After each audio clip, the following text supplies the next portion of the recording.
Hi, you're listening to Hear This Idea, a podcast showcasing new thinking in philosophy, the social sciences, and effective altruism. In this episode, we talk to Matt Ives, who's a senior research associate in complex systems economic modelling at the University of Oxford, which for now is going to be our last interview in this climate change mini-series that we've been doing. So I was actually Matt's research assistant not that long ago, and through this I learned a tremendous amount about climate change, which I'm now really excited to be sharing with you. In particular, we talk about this really incredible decline in costs that lots of renewable technologies have been seeing, but in particular solar power, which has fallen over 3 orders of magnitude in the last 50 years. We ask why this is, the role of these so-called experience curves, and the implications that this has for fighting climate change, in particular when we start including this phenomenon in our mainstream models. We also touch on a bunch of other things, including financial disclosure of climate risks, a very brief introduction in complexity economics, and believe it or not, how systems modelling got Matt Ives to actually start swimming with bull sharks. So this was our first in-person interview in over a year, and we were super excited to get to talk to a guest in real life. However, tragically, we only realised after the recording that our mic for Matt was in fact not working, so we've had to use the backup audio from one of our laptops instead. This means that the audio quality in this episode is going to be a bit rough, and you can hear some background noise throughout. However, hopefully this doesn't detract at all from all the interesting things that Matt says. So without any further ado, here's the episode. Matthew Ives, I'm a research scientist at Oxford, so I spend my time mostly in front of computers, reading manuscripts, writing manuscripts, and coding and managing timesheets and budgets. Yeah. Oh, it sounds like a real blast. And you also do work on climate change, right? Which is why we have you here today. And specifically, you use your background in complexity economics to answer some of these questions. Can you briefly explain what that kind of background is and why it relates to climate change? Yeah, in a previous job, I was tagging bull sharks in Sydney Harbour. So, describing my job like that doesn't sound like a great hoot, but I am very passionate about climate change and the research I do, which keeps me going. What does complexity economics tell us about that? Complexity economics is a branch of economics. It would fit in the class of heterodox economics. So you've got your orthodox, it's also called neoclassical economics, which is what most people are taught when they do an undergrad. I unfortunately did an honours year in which only 12 of the 300 people stayed on, and they spent that year telling us how everything we were taught for the first 3 years was completely wrong, whereas everyone else went off to run the country, basically. So, and there's many different branches of heterodox economics, and that's part of the reason why the one paradigm is dominated so much is the Judean People's Front won't talk to the People's Front of Judea, and so the Romans win. But complexity economics, I like it. I haven't actually done that all my career. I have been doing complex systems modelling in fisheries in the past. I've worked as a programmer for a number of years and did a PhD in complex systems modelling. I've only started doing complexity economics when I've come to Oxford. And in terms of what it does and what it's useful to climate change, it looks at the economy from a different perspective. We don't rely on some of the big assumptions that are problematic for neoclassical economics, like that we are always in some sort of equilibrium state. We spend most of our time looking at the data and trying to find relationships in the data. We also tend to use methodologies that aren't used as much by neoclassical economics. One example is graph theory or network theory. So looking how understanding network behaviour can give you an idea of what's happening in the economy. The production system is an example of a network. So the supply chains between all the companies is an example of something you could look at using network theory. Potentially cruel question. Can you say something about what is a complex system, briefly? Well, pretty much everything is a complex system, depending on how you look at it. There's very few systems that are not complex. So, for instance, the economy is a complex system. Your household is a complex system. There's complexity in the way that wind moves through your house. There's complexity in how energy is provided to your house. There's complexity in the relationships you have. In terms of a branch of knowledge, you're looking at the dynamics of the system and how a system changes through time based on those dynamics. One example of something that's not studied much in neoclassical economics is the feedback dynamic. One classic example would be the more you deploy certain technologies like computer chips, the cheaper they get, the more people demand them. The more you sell, the cheaper they get, and you've got that positive feedback dynamics, which leads to exponential growth. No, awesome. And I'm sure we'll delve into those experience curves in a bit. But when you're talking about where all these complex systems are, climate change clearly seems to be really complex as well. You've got the economy, you've got the environment, you've got ways that they interact, and as you mentioned, loads of feedback loops. And one thing that you emphasize in a recent article with some co-authors is this idea of sensitive intervention points. Can you explain what exactly that is and why it's really important when we think about low carbon solutions? Yeah, I mean, it has to do with the pace of change required in order to meet the Paris goals, to keep warming to 1.5 degrees above pre-industrial levels. We're already above 1, so and we haven't made much of a dent in our emissions, so we need to really accelerate that change. Those positive feedback dynamics are very important then, and they exist in our socioeconomic system, and we can exploit those in order to decarbonise more rapidly. It's also a cost-effective way of doing it because you can get more bang for your buck. If you are able to get these dynamics working, you can get outsized results, you can get runaway change. So thinking these dynamics through, you mentioned two things in this article, kicks and shifts. Can you briefly explain to listeners what those two terms mean? So an example of a kick would be something like giving subsidies to clean energy technologies so that they're on price parity with the alternative fossil fuel technologies, and by allowing private investment to take advantage of that, they invest more in it, the costs come down, people demand more, you deploy more, the costs come down to some point where you don't actually need to have those subsidies anymore, and the costs keep declining, and so you get a positive benefit out of that investment. That's an example of a kick, bringing about a runaway change. A shift would be something like where you're actually shifting the system itself. The internet would have been a shift, a major change to the system that has allowed new dynamics to appear, like viral videos. Another one could be a law like the Climate Change Act, which has brought about some pretty significant changes. That's a change to the system as a whole. The system is now shifted into a new dynamic rather than you making use of the dynamics that are already there. Yeah, so just trying to see if I understand this correctly with kicks and stuff. There, the importance is that there's some sort of threshold point where, in the case of government subsidies, you get renewables up to some point, and then some other dynamic, in this case private investment, takes over, and you unlock this, as you said, kind of feedback mechanism or something. But you need to get a kick to get to that point in the first place. That's a good example of the dynamic, and a similar idea, and possibly where we got this idea from, is you have those tipping points in the climate system that you might have heard about and been scared by. The idea that, so for instance, the albedo effect, that the more it warms, the less ice you have, the less reflection of sunlight, the more it warms. So you've got that positive feedback in the climate system.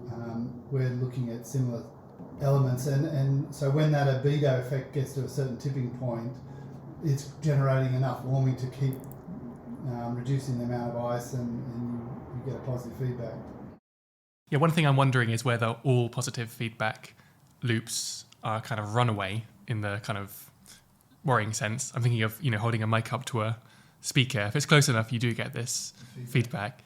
But if it's far away, it's still a positive feedback loop, but nothing bad happens, or it's not runaway. Yeah, that's a really good question, and it's relevant for the idea of do you get an outsized effect? So you could actually expend more energy getting it to that tipping point than you get out of the system. So yes, that is definitely the case.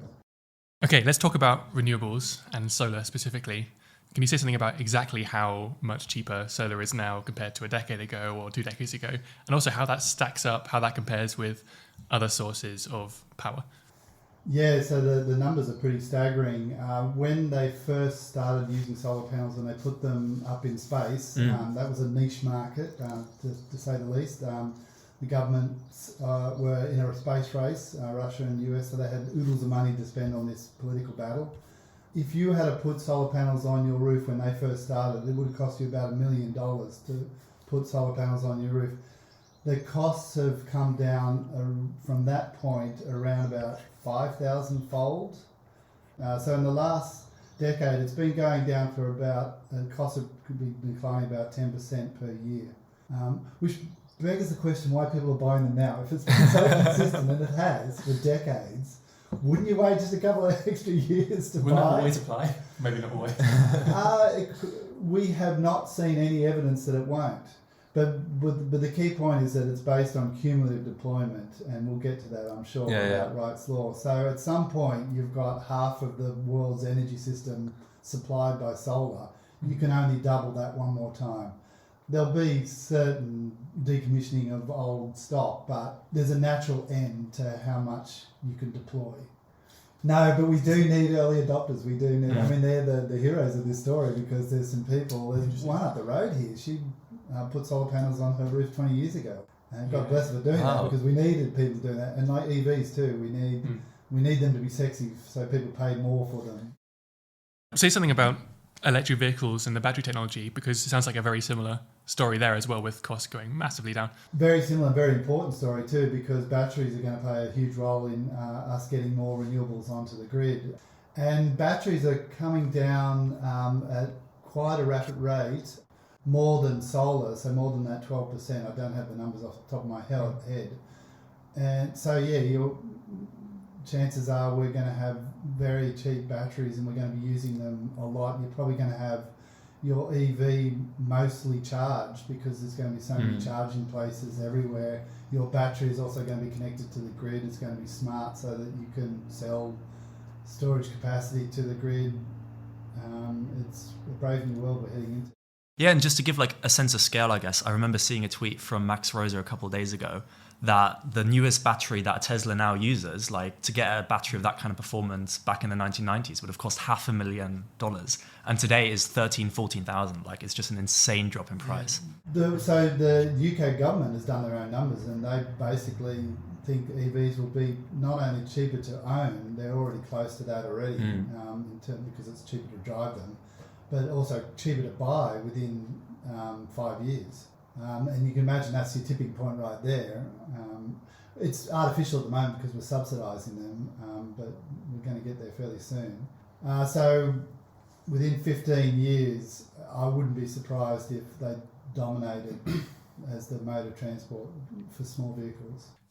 Okay, so there's a bit of a question here, right, where batteries become crazy cheap or far cheaper than they used to be.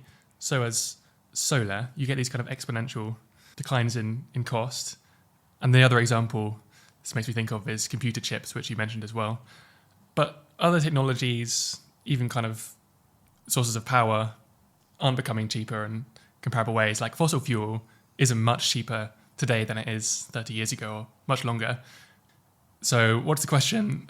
Well, you've asked me this question before and I didn't answer it. So. Okay. Okay, explain.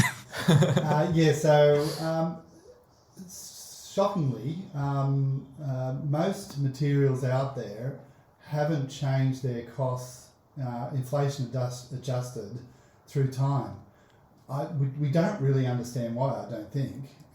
But one potential answer is, with fossil fuels in particular, is you have to go further and it's harder to get more out of the ground. You take it from the easiest places, you get better exploring, you get better extracting, your costs come down, but because you have to go further and to more remote places to pull it up, it's harder to pull up, it costs more. So that is one dynamic that could be explained how the costs haven't changed that much. We haven't also, we've got a cartel selling oil, so we haven't also seen what the costs are definitely going to be. The oil companies don't really make that very evident, but we would expect, it to be pretty low, much lower than it is, around $8 per barrel when it sells about 80.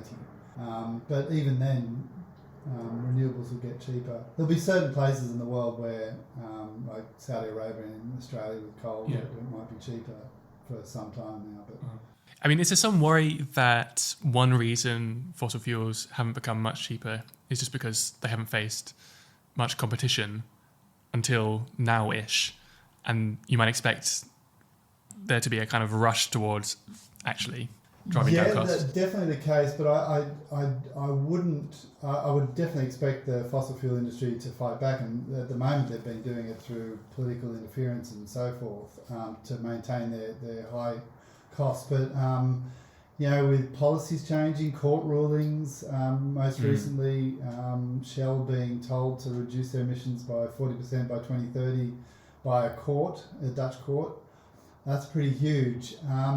The other thing is, if these trends continue with renewables, the world's going to demand less. So if you're Russia and you're saying, we don't care, climate change is good for us, our GDP goes up when it gets warmer, so we're going to go hell for it. You're not going to be able to sell it to anyone, though. Who are you going to sell it to? And you've got all these assets that are built in order to sell your product to the world, all these pipelines, that you're not piping any gas or I guess oil it's not strict competition, right? And you've got that on your bank books. So even if you do have a domestic market still, you're not going to be able to pay for the debt on these other assets that you're not actually working and using. So things are looking pretty dire for the fossil fuel industry, I think. Yeah. Back to the econ. Can you explain this thing called Wrights Law and this idea of learning by doing, experience curves? Sure. Theodore Paul Wright came back to help in the production of planes and noticed this trend in costs, and there's this old graphic that he has of the costs at a particular factory declining with cumulative production. So that's how much production on top of what production you've already built. So that's Wright's Law, and it's also come by other names of experience curves and learning by doing, and we don't really understand how it works. What are the main characteristics of technologies that make them have these experience curves? But there's certainly features that they all have that have good experience curves. It's modularity, so computer chips are a good example. Solar is a good example. You can have a solar panel that's the size that fits your watch, or you can produce gigawatts of power and everything in between. There's nothing equivalent for the fossil fuel industry. And mass appeal, and solar does have that, and mass production. If you can mass produce, then you get economies of scale, and that's all part of that learning by doing process. So. Yeah, well, we talked a bunch about like fossil fuels here, but like another comparison, I guess, would be nuclear power, and maybe like drawing a comparison there, where these things, because they are just like huge projects, you just can't have them on the kind of like same scale. And every time they seem to be kind of unique, or like every kind of power plant, there's less standardization there, so there's less chance for learning as well. I don't know if there's anything like you want to pick up on there. One thing is that the nuclear industry is now trying to push for these small modular reactors as a way of saying, well, we can get around that by mass producing small modular reactors. That's at least a couple of decades away, I would say, before they can actually produce enough to be getting these economies of scale. And people have got to buy them too, and they're not going to be cheap. And you're up against something that's already got a head start in renewables. So I was looking into a recent nuclear power station that was built in the US, or they've tried to build it in the US in South Carolina. It's 10 years old now, and they still have just got a hole in the ground. It's cost them something like $9 billion. So there's a lot of risk getting slapped over that one. So I'm not sure they'll try too many. I think Bill Gates has come out and said he's going to build something. But then you've got the problems with safety concerns and nuclear proliferation, because some of these long-lasting salt reactors require you to have higher grade nuclear uranium and so forth. So that's closer to weapons grade kind of nuclear. So. One thing I want to ask as well is, you mentioned that we're not entirely sure what's going on here. It's a bit of an empirical relationship. The theory isn't completely clear. How do we know that it's really the experience that's causing the cheaper prices, as opposed to just like prices going down and therefore we use more? Yeah, so there was a natural experiment that some colleagues at the INET, Francois Lafond and Jane Doan Farmer, looking at this natural experiment of World War II, where you had the government have a reason to deploy a whole lot of technologies, even just blankets. And so that's a natural push to the system rather than being a demand pull. And they did the calculations on those technologies that were invested in during World War II and found that there's pretty much a 50-50 relationship between demand pull and investment push in terms of what you can actually make happen by just going out there and deploying it for a certain reason. And mitigating climate change is a very good reason to do exactly that. Can you talk a bit more about that? So this whole conversation about like renewables and prices falling is clearly like really optimistic, but what is the consequence that you would want policymakers to understand from this? So we have this relationship, it's great, prices are going down. Does that mean we can just kind of chill and wait for the market to kind of do its thing? Or what would policymakers have to do now because of this? The obvious solution would be to continue doing that, to continue to support these technologies that seem to be doing really well and have good experience curves. So those technologies will change too. So whenever you get a new version of a technology, you basically have a new technology. So at some point when you develop these experience curves, you have to have some sort of make a decision on how you aggregate these technologies. So solar has got many different variants, and there's new ones on the horizon, organic solar cells, perovskites. We put them all in the same basket, so the government should continue to support those that look like they show a lot of promise, like perovskites and tandem cells do, and organic solar is another thing they can do. So looking at those next generation versions and helping to support those coming through to the point where these technologies do become so cheap that they can stand on their own two legs and you don't have to support them so much anymore. But in our modelling, in order to get the maximum benefit out of this, you actually have to maintain our current deployment levels. And it's exponential growth that's happening. So you have to keep supporting them until the market does it for you. And globally, so countries all around the world, the more the merrier. Yeah, I find this like a really interesting comment, and it really makes me think about what is the role of government like in all of this. Because especially kind of following the climate change debate, especially in economic circles, there used to be like such a focus on like carbon tax and kind of these market solutions, whereas the picture you're describing here with kind of state subsidies, picking technologies and more investment there, how big a difference are like these two narratives? And does that really follow, I guess, like from the mainstream neoclassical world you were describing before versus this complexity thing?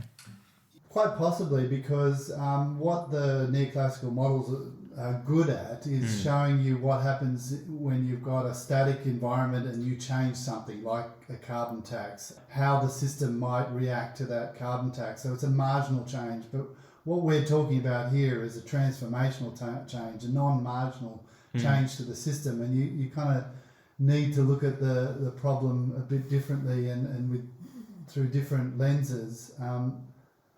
Yeah, so a carbon tax, it's not mutually exclusive. A carbon tax is definitely going to help. And if you stick it in a model, it's going to tell you it's going to do wonders, provided you can get the carbon tax up high enough. Yeah.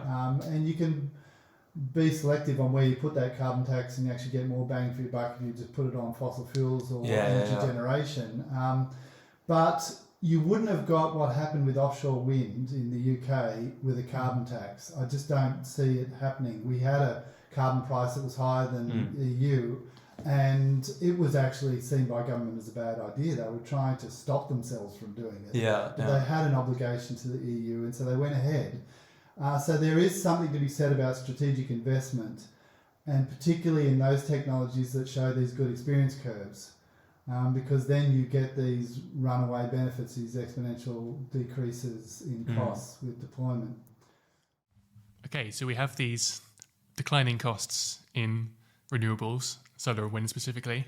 We're talking about it being very important now to continue to deploy them and to scale up solar wind as a fraction of the pie, initially through subsidies and more strategic investment, hopefully to reach a point where it's paying for itself. There is a worry, though, maybe that once you reach a certain scale, you've got to worry about the practical problems that are specific to solar and wind. And then a fairly major one to mention is this so-called intermittency problem. And the sun only occasionally shines, it turns out. And there's no reason to expect demand for energy to line up with how sunny it is. Is that worth worrying about? And what are the solutions? Definitely, and good question, because it's not just wind and solar that we look at, it's those other technologies that we talked about, like batteries for storage in order to deal with these intermittency problems. Another key one is electrolyzers, which is what allows you to produce hydrogen, which you can use as a source of fuel for long-term storage, so seasonal storage, when you have years that are not as windy as other years. And you've got to meet peak, and peak is in winter, and the sun is not necessarily shining in this country in summer, let alone in winter.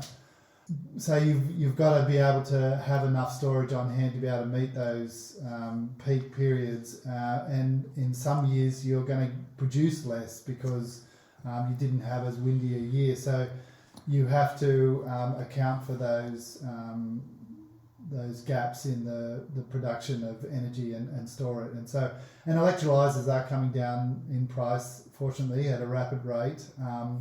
They're doing spectacular things in China, but I think it's low labour costs is one of the reasons. But I guess a related point is that presumably renewables, and again solar and wind specifically, are being deployed right now in the places where it's most profitable to deploy them, which is the places where it's windiest and sunniest. And if the question is one about deploying these things at scale and in lots of different parts of the world rather than just these especially sunny or windy parts, maybe you need to start worrying about these kind of regional differences.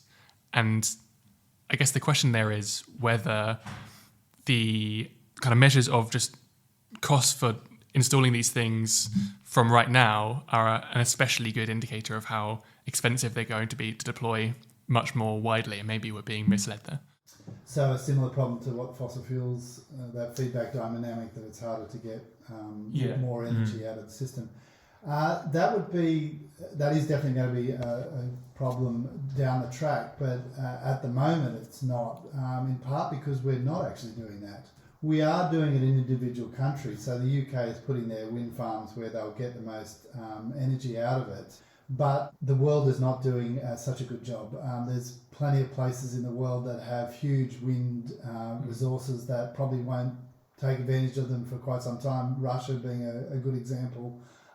Canada, Australia has ridiculous amounts of solar potential. I think they've got something like 100,000 megawatts per person, and the global average is like 1,000.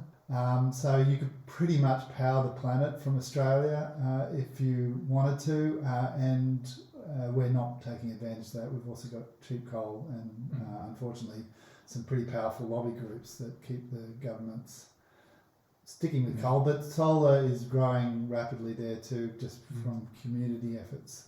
But it will get to a point, but it's not anywhere close to what we need to actually power the world. Even if the world is 5 times bigger GDP, we're only going to be using a fraction of the resources that we've got available on this planet. Imagining scaling solar, for instance, so it's just powering half of the world. I don't know what solar panels are made out of, but there's some flat resource constraints. There's just not enough such and such in the world to meet that. You'll be surprised by the answer. Glass. Really? Silicon. Yeah, the most abundant material on Earth. And they are having problems. In China in particular, people raiding beaches, and beaches are most available source of concentrated silicon. We will have to deal with that problem. There's other rarer metals that I'm not across too well, but we are looking at solutions. So silver is one example. You use that for the conductant on the solar panel on the back that moves the electricity that's generated. But they're looking at alternatives. And at some point, the amount of solar you're producing is going to impact the silver market. So not a bad idea to invest in silver. But I think we're pretty good for at least half the planet being generating solar and wind. Maybe I'm just making this up, but presumably you get this pattern quite often where you think you're running into this just like insurmountable resource constraint, and then it turns out there's a sideways solution where you can just replace the old thing with some new tech.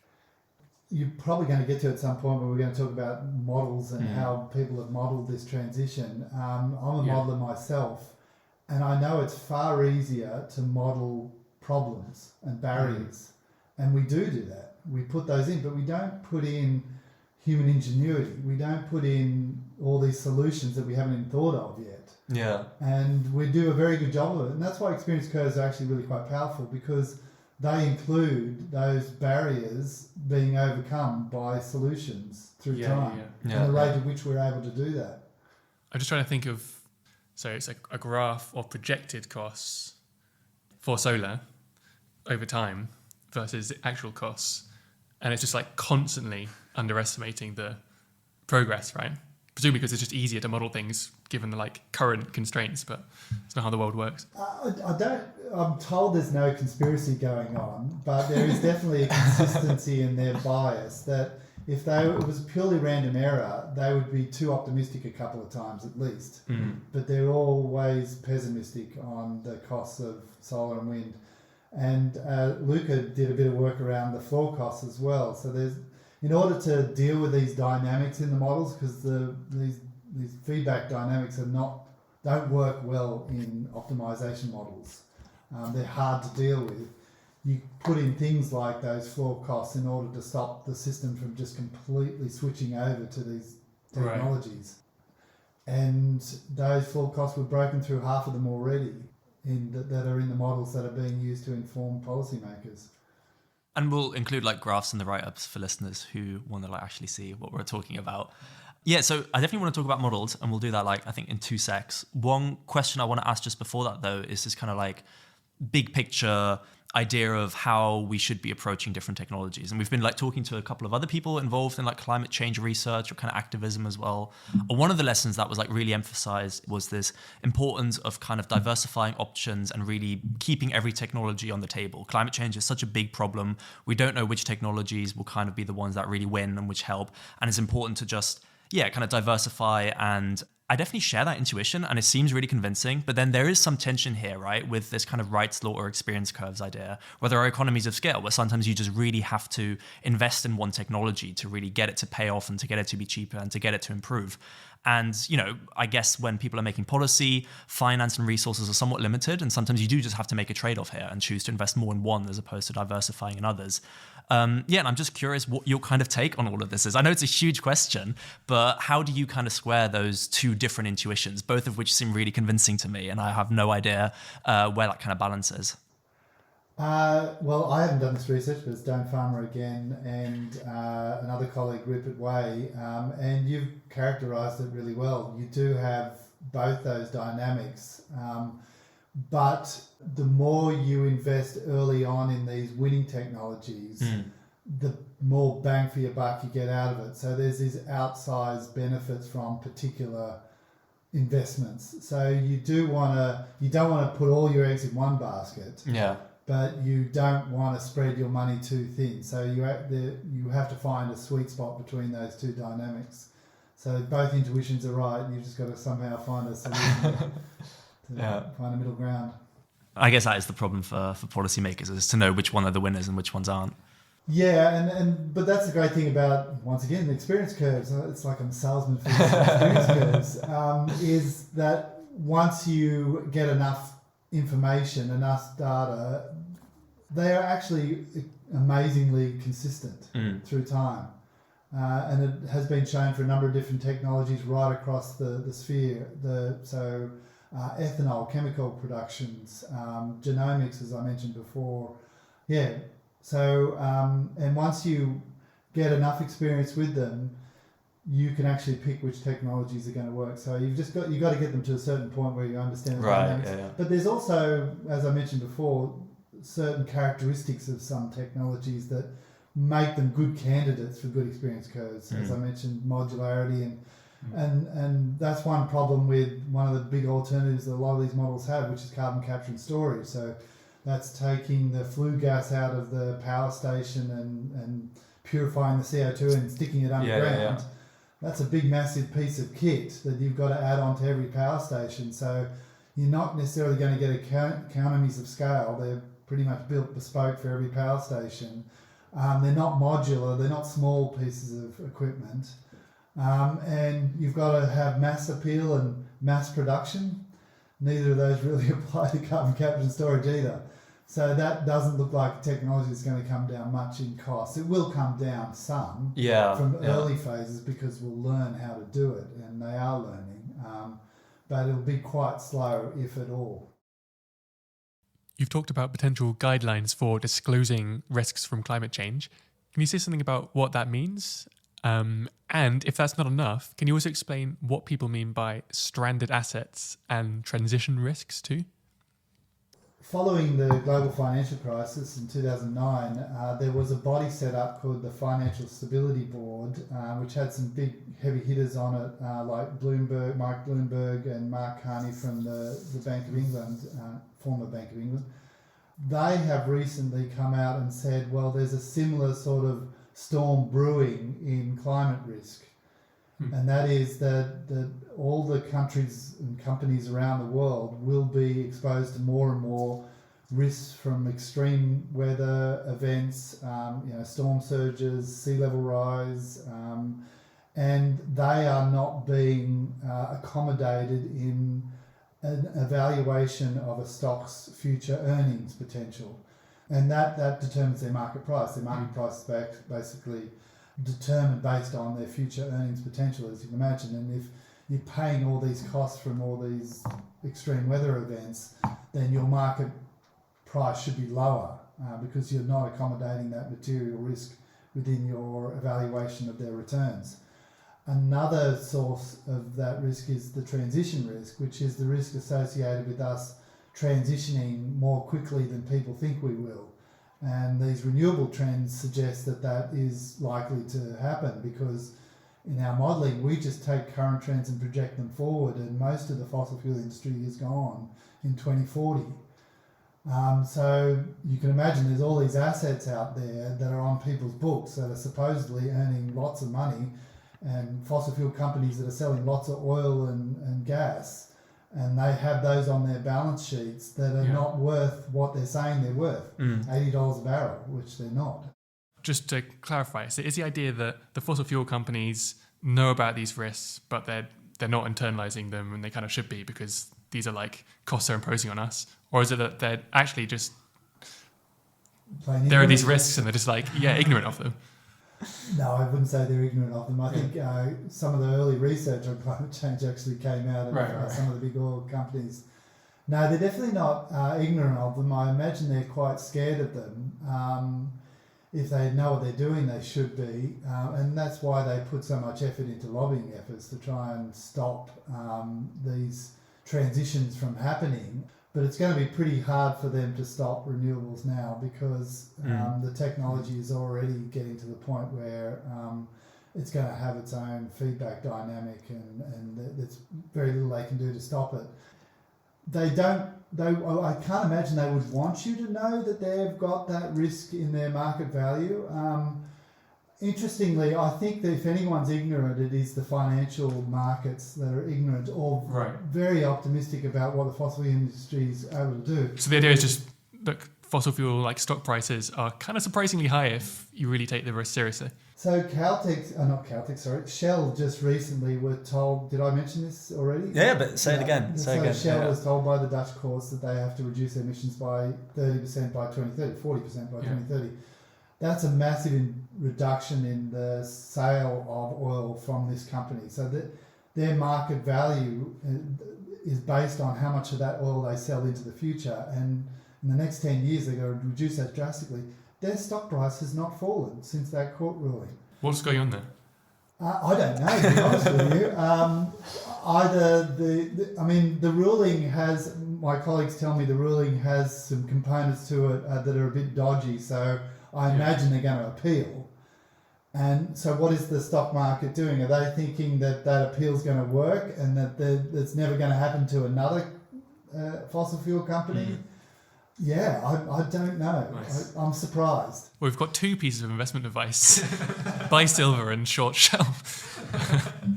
Yeah, it's not bad at all. The silver one mightn't come for another 10 years, but we'll get it lower. No, awesome. Let's move on a little bit then. So we've talked a lot about renewables, and we've talked a lot about the financial risk that companies are facing. But there's also this other element to it, which is this more kind of policy and like research orientated, like modeling of what these transitions are actually going to be. So before we get into like stuck into some of the details, can you give us like a brief overview of what climate change modeling looks like, and in particular what these integrated assessment models are that we always hear about? I'm surprised if everyone always hears about them. I hear about them too much.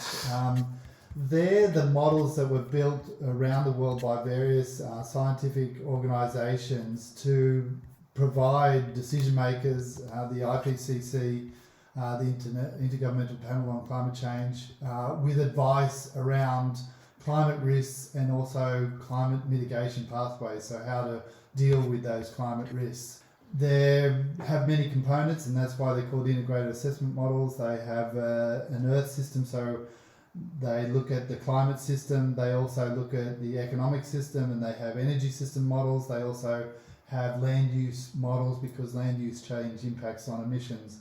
And they couple them all together and run various scenarios into the future of what the population is going to do, what GDP is going to do, how behaviour might change.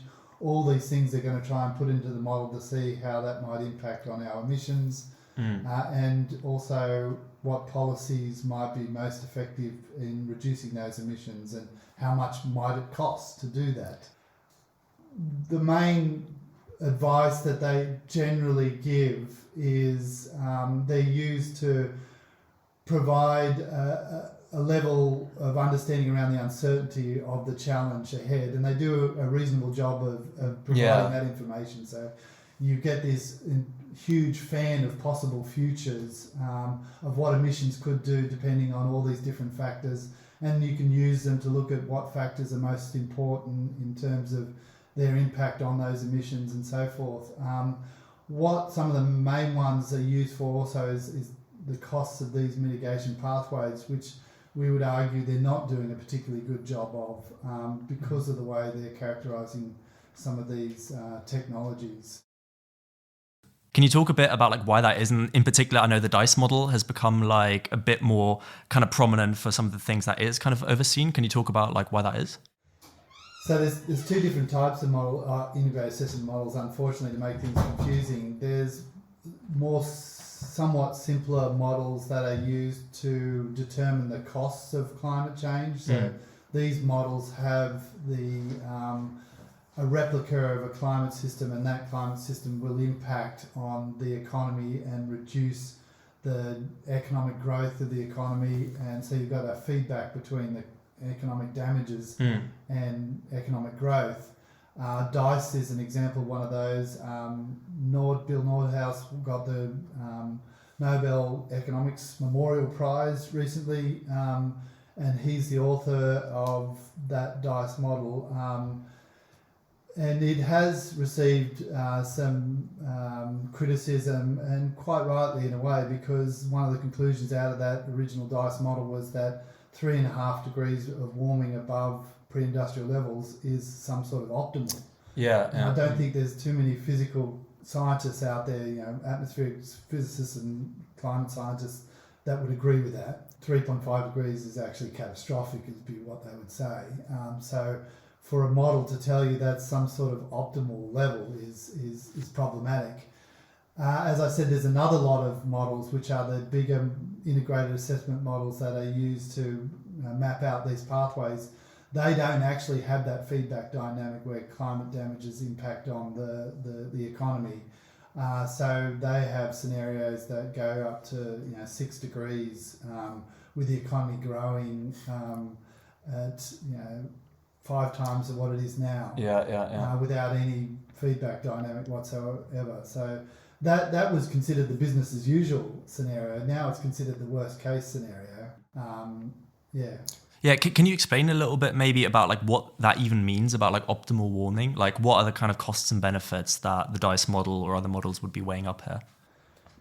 So it'd be basically that the trade-off, or supposed trade-off, between the environmental benefits of reducing climate change, so reducing the amount of extreme weather events and the impact that spending money on doing that will have on the economy, so reducing economic growth. And the DICE model was designed to kind of show a point that if we grow our economy, we're going to have more money to be able to spend on these things. So it's always better to be richer when you have to spend money. And so you get a benefit out of growing the economy. And so they looked at the marginal costs, and where they went wrong really is the economic damages function, arguably. And just tying this in then to what we were talking about before, is there like any role that this like rapid decline in renewable prices and stuff has with these models and how they're kind of calculating costs and benefits?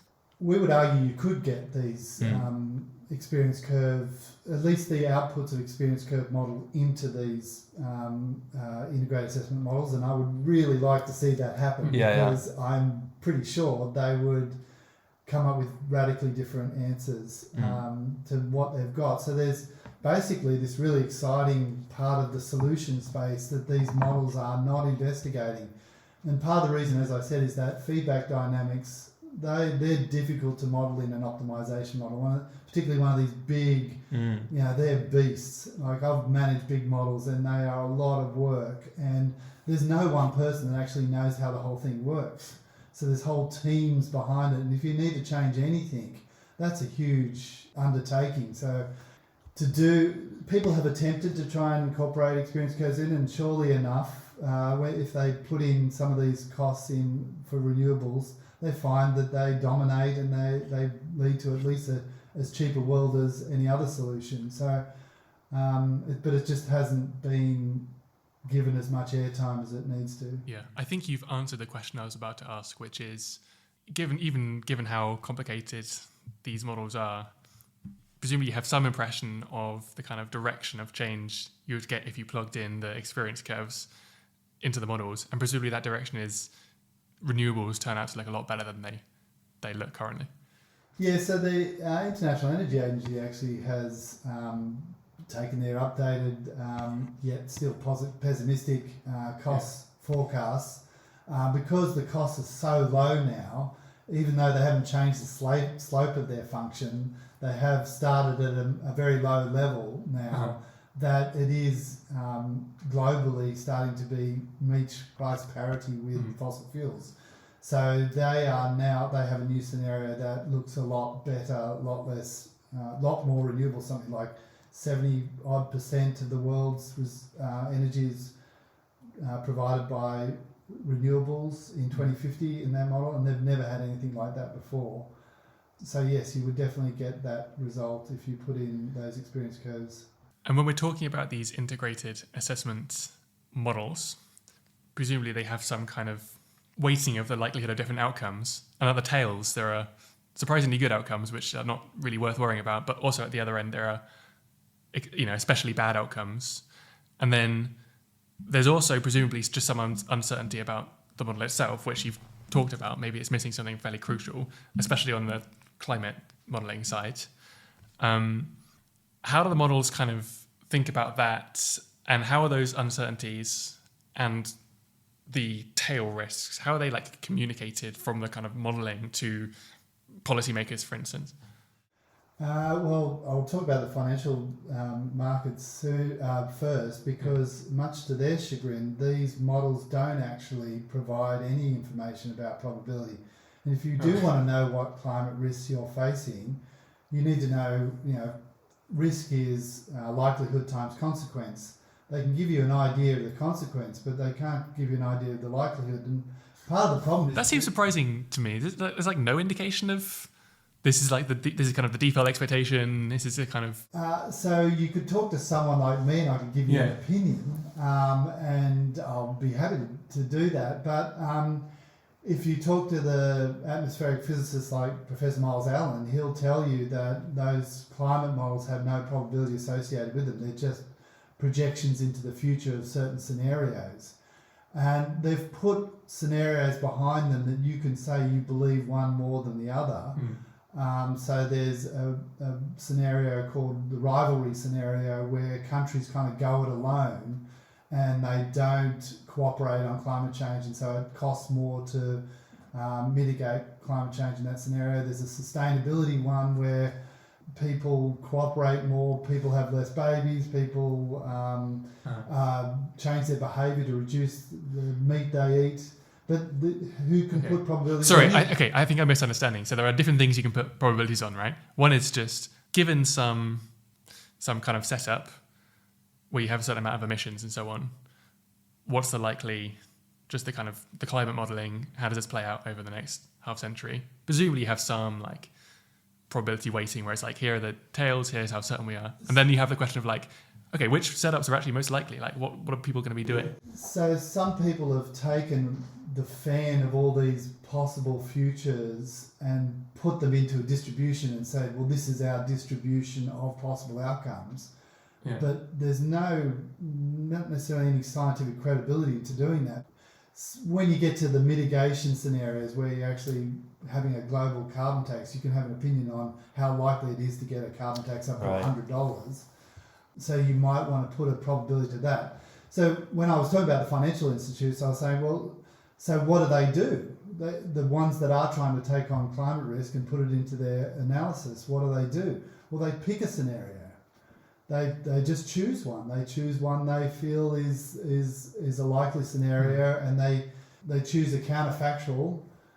So generally they choose that worst case scenario for their understanding of what the physical risk is, and then they take one of the IEA's beyond 2 degrees scenarios and say that, well, that's your transition risk.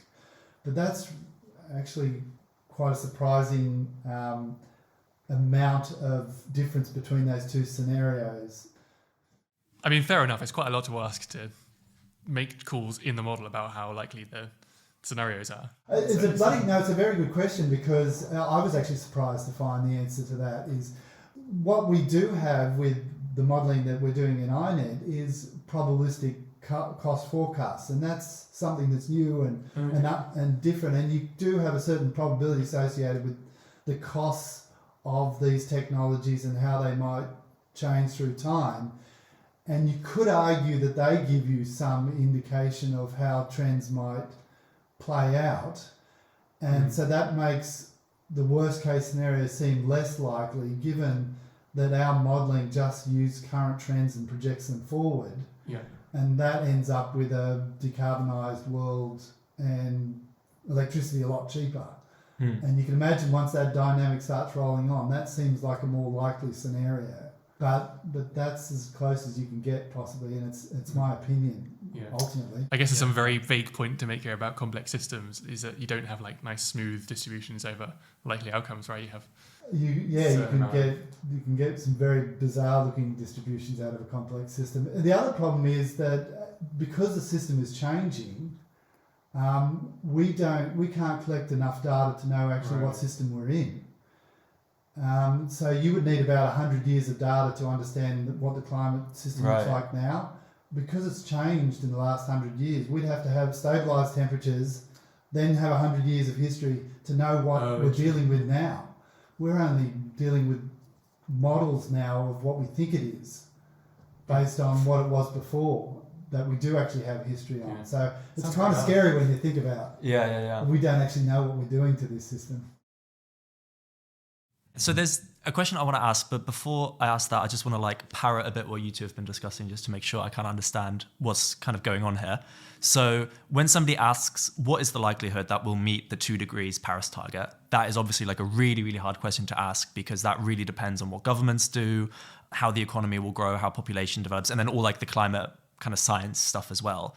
And that is just too much to ask for a model to do at the moment. So what essentially happens is that there is some pathway that you kind of choose as like a given scenario. So you determine how much GDP will grow, or you determine how much population grows. You make some baseline assumptions. And then based on those assumptions and those like government policies, you can then say what the likelihood is of you reaching a certain degree, 2-degree warming, 3-degree warming, and so on. But that still in itself assumes a certain government response or a certain world, and we don't really know what world we're heading to. Yeah, so it's based purely on those assumptions. And that's why they came up with these different, they're called shared socioeconomic pathways. There's 5 of the main shared socioeconomic pathways that the IPCC developed. And they've got very different narratives to them. As I said, there's a rivalrous one, there's a highway to hell, I call it, one, the worst case scenario. And then there's the sustainability scenario. And they are all hypothetical scenarios, but they have a narrative to them that you can maybe consider one more likely to the other because you believe the narrative behind those. And so you can then say, well, in that world, what's the likelihood of getting to a certain warming degrees and what do we have to do? But that's based on all your assumptions. Yeah, so there's kind of like 2 questions we ask at the end of every interview. The first one is, what is a significant thing you've recently changed your mind about and why? I'll say that this research we're doing, I joined this research program because it's the first time I've actually felt optimistic about our chances of stopping climate change. I watched a presentation of Cameron Hepburn and Doan Farmer about 3 years ago give a presentation of no results, just the ambition of the research program. And it was around these positive feedback dynamics and sensitive intervention points. And it was so optimistic that I signed up. And that's why I'm doing this job I am at the moment. And so I have changed drastically how optimistic I am about our chances of stopping climate change, but possibly to a fault. Yeah, now I need to listen to a few more naysayers and be a bit more cautious about some of those hard to abate sectors that we're probably going to need to do some costly things like carbon capture and storage for. I want to sneak in like a penultimate question, which is, I feel like at the start of the interview you mentioned something about sharks, and I just want to hear what that involved. It was an awesome experience. We were I've worked as a research scientist for fisheries. I was a modeller, so I didn't belong on. They were going out so many times in order to try and understand the dynamics of the shark population, and catching these big 3-metre bull sharks that were swimming around Sydney Harbour, bringing them up, cutting them open, putting a little pinger in them, sewing them back up and letting them go. And so I would volunteer for days when people wouldn't go, the real scientists doing these practical exercises. I got to bring up some sharks out of the deep, look into their eyes, and it's an amazing experience. Like, that's pure wildness when you look in the eye of a shark. The closest thing I've seen to it was Andre Agassi as a tennis player. He absolutely hated tennis, apparently. It's a fantastic book if you get a chance. But there's this look of determination and wild, determination in his eyes that reminded me of the sharks. Yeah, well, the places being a modeller gets you. I'm glad I asked. Yeah, so we have one last question which we ask everyone, which is, what 3 books or articles, films, whatever, would you recommend to anyone who's listened to this and interested in finding out more? One of the main problems we have, I think, is in education around complex systems. It's not necessarily complex. It's just that it's learning how to understand complexity rather than this being a complex topic. And I think everyone would be fascinated to learn more about it. And there's a fantastic book by one of the founders of this kind of branch of research called Danilo Meadows, an American woman that wrote a fantastic introduction called Thinking in Systems that I thoroughly recommend your listeners read. It's only a short book and really well written by one of the experts in the field. I would recommend the report that I co-authored with Luca, which the listeners could go to energychallenge.info to read about. There's also a great little video on there that kind of gives an overview of the ambition and the optimism of the scenarios. There's also a video of Doan Farmer and myself presenting the research if you want to get into seeing the research presented by the people that wrote about it. And reading anything by Doan Farmer if you're into scientific literature. He's an amazing guy, so I thoroughly recommend that. So that I don't have time to watch anything other. The depressing thing is that the last great book I read was probably Lord of the Rings. So I'm just reading manuscripts and articles, and I'm not going to. Oh, I got a great one, a YouTube video for my son. This made me realise why YouTube is such an amazing thing. I'd never really got it so much before. He loves dumpster trucks, like he loves it. And someone went to the trouble of putting together, a montage of dumpster trucks that are different sizes and different arm actions of how they pick up the bins, and it's fascinating to watch. That would never have got to me if YouTube didn't exist. So there you go. You need to send us a link. best of dump trucks, dumpsters. Yeah. Very last question, just a chance for you to plug your own work and everything. Where can people find you online and see what you're kind of up to?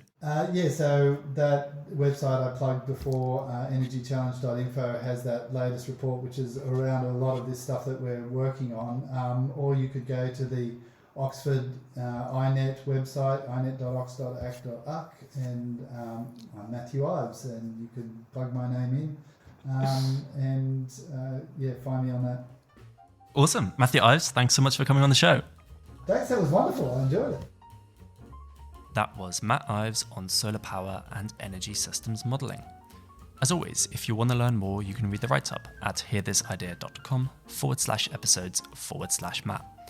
There, you'll find links to all the papers and books referenced throughout the interview, plus a whole lot more. If you enjoyed this episode, you might also like our 2 previous interviews. That's number 30 with Isabel Bumaker on nuclear energy, and number 31 with Armand Cohen from the Clean Air Task Force. We'd be really grateful if you could leave us an honest review on Apple Podcasts or wherever you're listening to this. And if you have constructive feedback, there's also a link on the website, or you can get in touch with us directly by emailing feedback@hearthisidea.com. We'd love to hear from you. And lastly, if you want to support the show more directly and help us pay for hosting these episodes online, you can leave us a tip by following the link in the description. Thanks very much for listening.